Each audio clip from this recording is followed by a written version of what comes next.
안녕하세요, 청취자 여러분. 오늘은 정말 듣기만 해도 분노가 치밀어 오르는 사연을 가져왔습니다.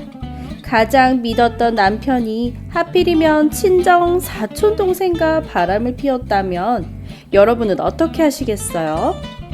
배신의 아픔이 얼마나 클지 상상이 되시나요? 가족의 배신, 그리고 사랑했던 사람의 배신이 겹쳐지니 끔찍한 이야기, 사연 시작하겠습니다. 여러분, 제 얘기 좀 들어보실래요?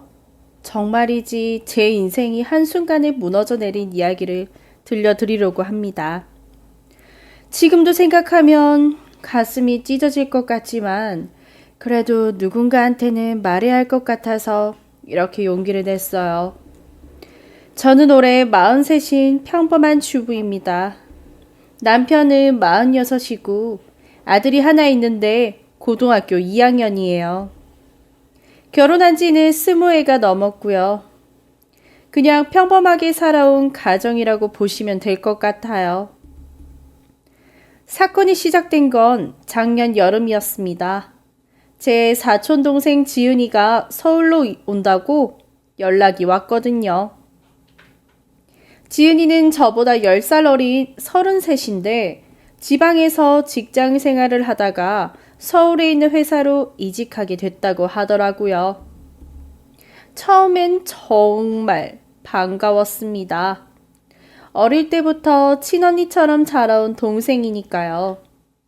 당장 집을 구할 때까지 우리 집에서 지내라고 했습니다. 남편도 괜찮다고 하더라고요.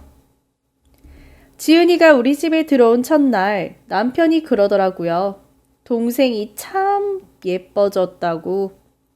예전에 보던 것보다 훨씬 성숙해 보인다고 말이에요. 그때는 그냥 남편이 사교성이 좋아서 하는 말인 줄 알았습니다. 지은이는 정말 착한 아이였습니다. 집안일도 도와주고 제가 힘들어하면 말동무도 되어주고요. 남편하고도 잘 지내는 것 같아서 저는 정말 다행이라고 생각했어요. 그런데 한 달쯤 지났을 때부터 뭔가 이상한 느낌이 들기 시작했습니다. 남편이 퇴근 시간이 점점 늦어지더라고요. 회사 일이 바쁘다고 하면서 주말 출근도 잦아졌고요. 하지만 이상한 건 지은이도 주말에 자주 회사에 간다는 거였어요. 처음엔 별 생각 없었는데 어느 날 남편 차에서 여자 향수 냄새가 나는 거예요. 제가 쓰는 향수가 아니었습니다. 물어봤더니 회사 여직원이 차를 얻어 탔다고 하더라고요. 그때도 의심하지 않았어요. 남편을 믿었으니까요. 그런데 며칠 뒤에 더 이상한 일이 벌어졌습니다. 지은이가 갑자기 명품 가방을 들고 온 거예요. 샤넬 가방이었는데 몇백만 원은 하는 것 같더라고요. 어디서 났냐고 물어봤더니 보너스 받아서 샀다고 하더군요. 그런데 지은이가 이직한 지 얼마 안 됐는데 보너스를 받을 리가 없잖아요. 뭔가 이상했지만 제가 의심하는 게 싫어서 그냥 넘어갔어요. 그 후로도 계속 이상한 일이 있었습니다. 남편이 휴대폰을 볼 때마다 화면을 가리고 전화가 오면 다른 방으로 가서 받더라고요. 저녁에는 술 냄새를 풍기고 들어오는 날이 많아졌고요. 지은이도 마찬가지였어요. 밤늦게 들어오는 날이 많아지고 집에서도 계속 휴대폰만 보면서 웃고 있더라고요. 그래도 저는 믿고 싶었습니다. 설마 내 남편이, 내 동생이 그럴 리 없다고 말이에요. 하지만 결정적인 순간이 왔습니다. 어느 날 남편이 출장 간다고 했어요. 2박 3일 부산 출장이라고 하더라고요. 그런데 그날 저녁에 지은이도 친구 만나러 간다면서 외박한다고 하더군요. 뭔가 찝찝한 기분이 들어서 남편 회사에 전화를 해봤어요. 그랬더니 출장 일정이 없다는 거였습니다. 그 순간 머릿속이 새하얘졌어요. 설마 하는 생각에 지은이한테도 전화를 했더니 받지 않더라고요. 저는 미칠 것 같았습니다. 혹시나 싶어서 남편 차 위치 추적 앱을 확인해 봤어요.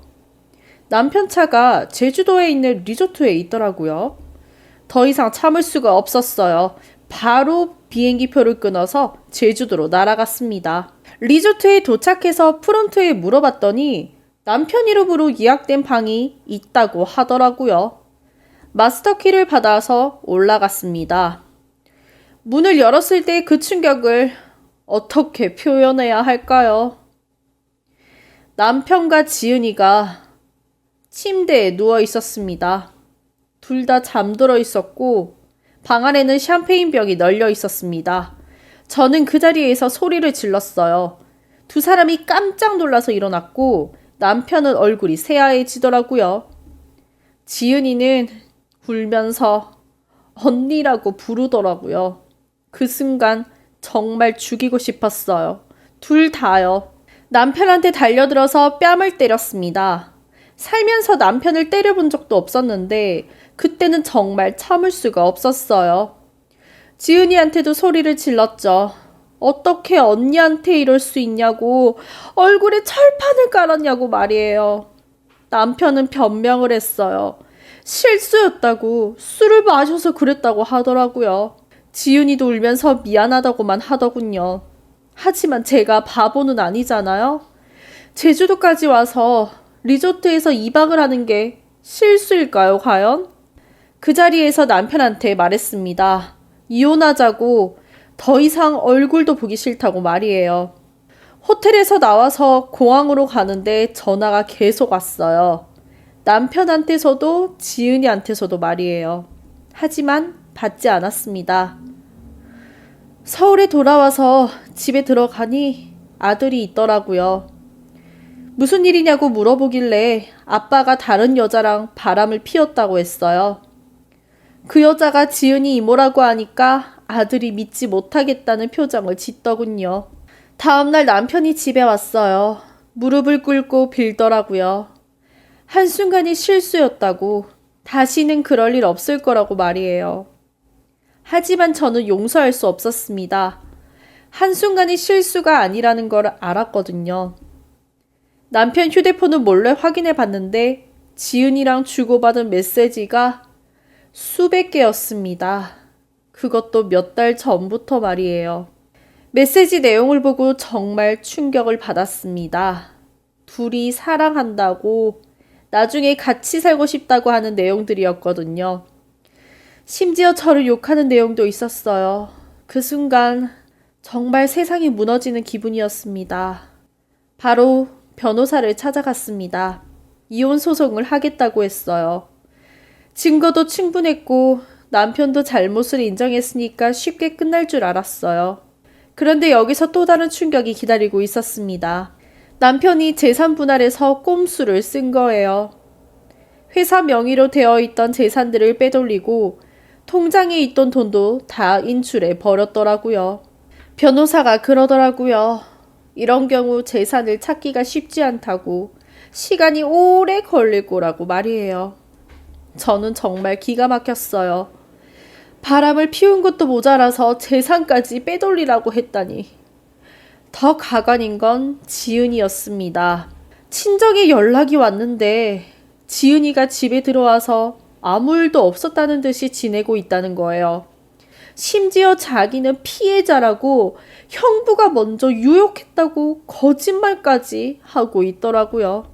친척들 중에는 지은이 말을 믿는 사람도 있었어요.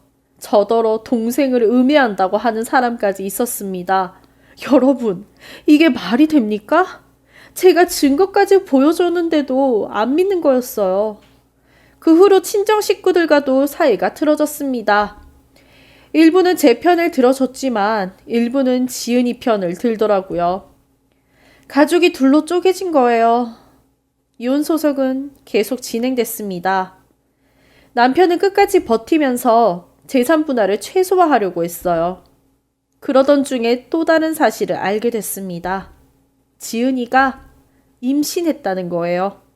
남편의 아이를 말이에요. 그 소식을 듣는 순간 정말 어떻게 표현해야 할지 모르겠어요. 분노도 슬픔도 느껴지지 않고 그냥 허망하더라고요. 남편한테 전화를 했더니 사실이라고 하더군요. 그러면서 지은이랑 결혼할 거라고 아이를 책임져야 한다고 하더라고요. 저는 웃음이 나왔습니다.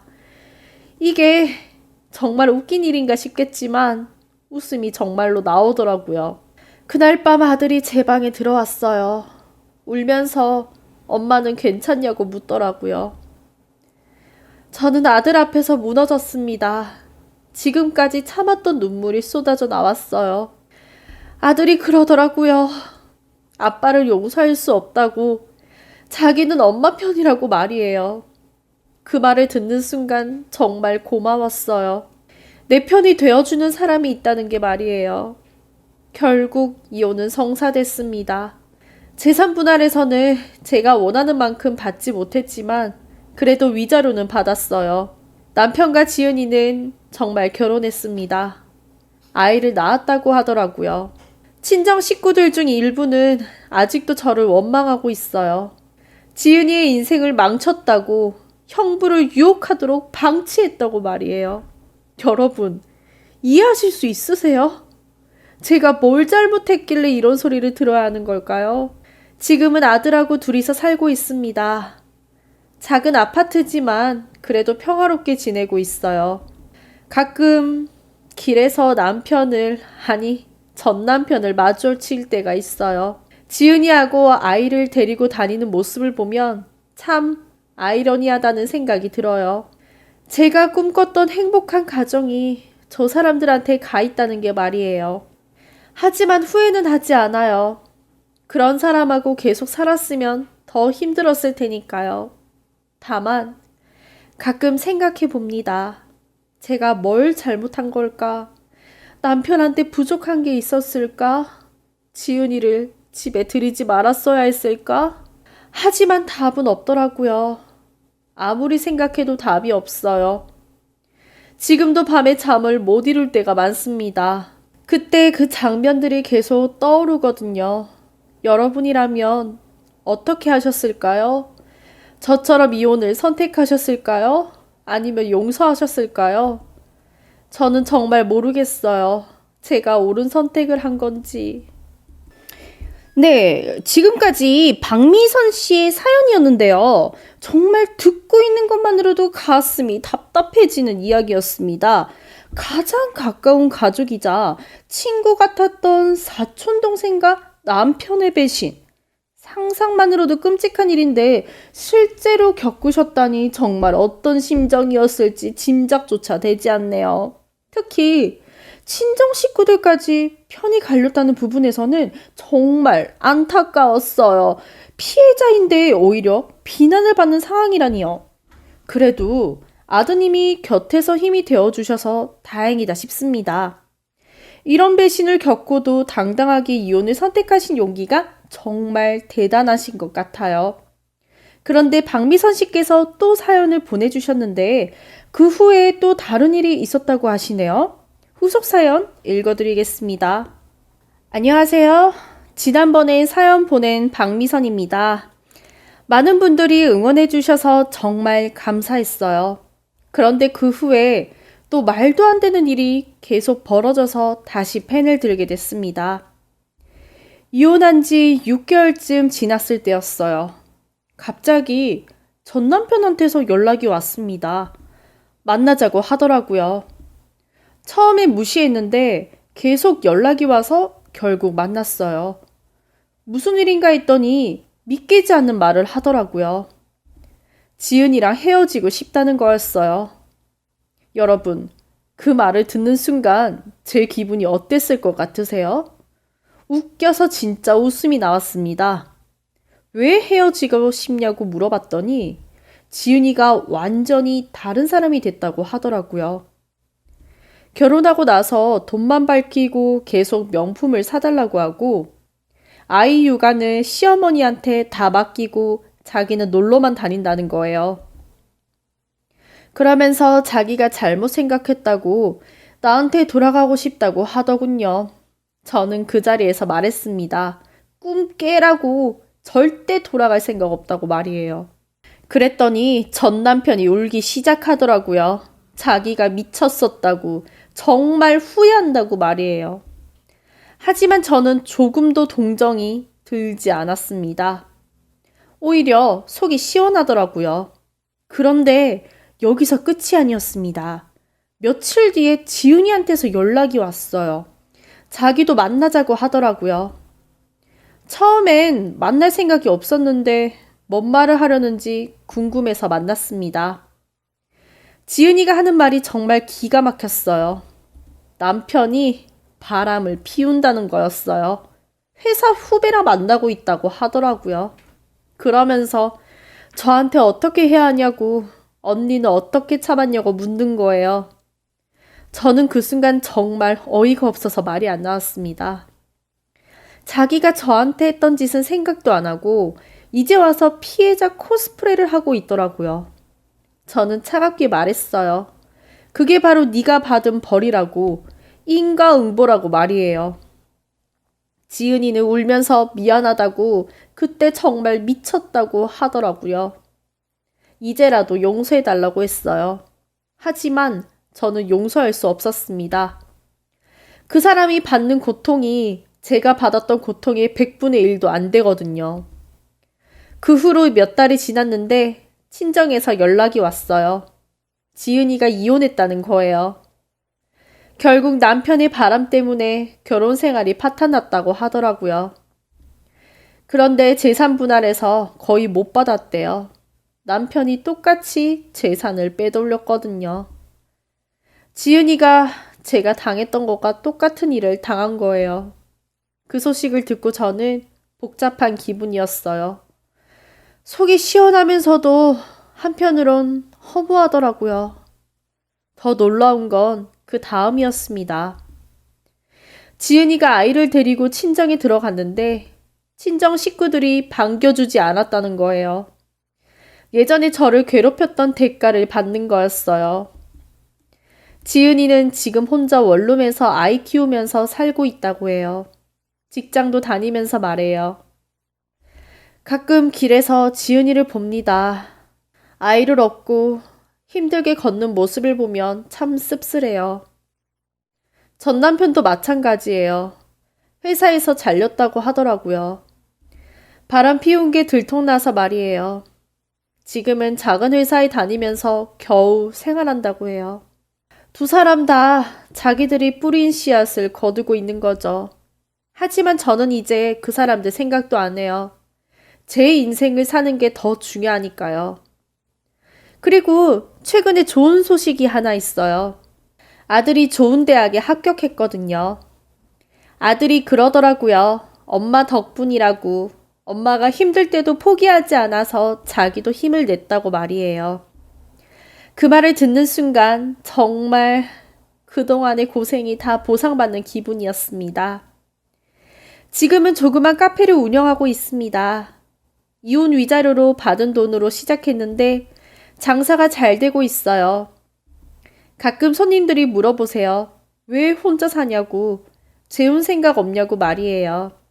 저는 웃으면서 대답합니다. 지금이 가장 행복하다고, 혼자라서 외롭지 않다고 말이에요. 정말 그래요. 배신자들하고 살 때보다 훨씬 행복합니다. 물론 가끔은 힘들어요.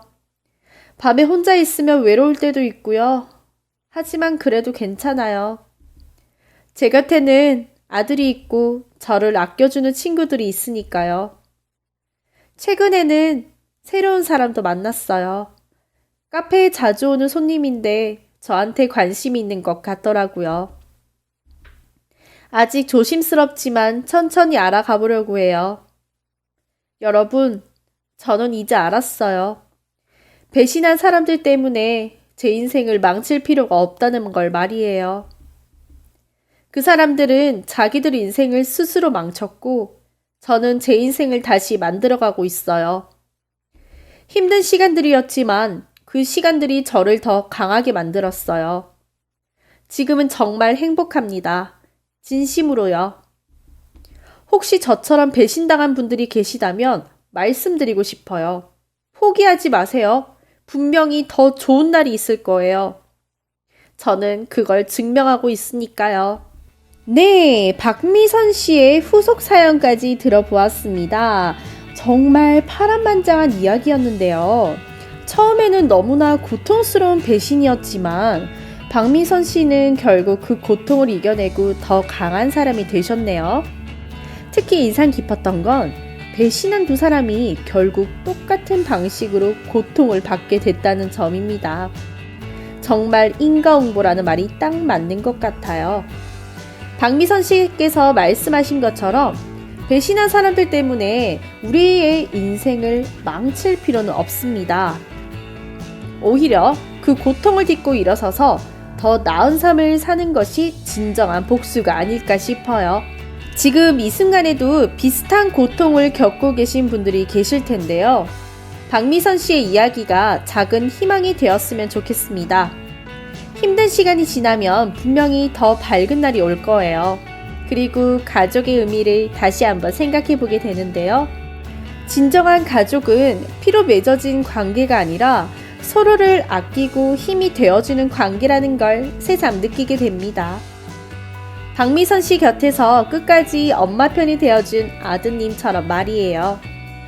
박미선 씨, 그리고 지금 힘든 시간을 보내고 계신 모든 분들께 응원의 박수를 보냅니다. 여러분은 충분히 강하고 충분히 행복할 자격이 있습니다. 오늘도 들어주셔서 감사했고 다음 시간에 또 만나요. 모든 분들 행복한 하루 보내세요.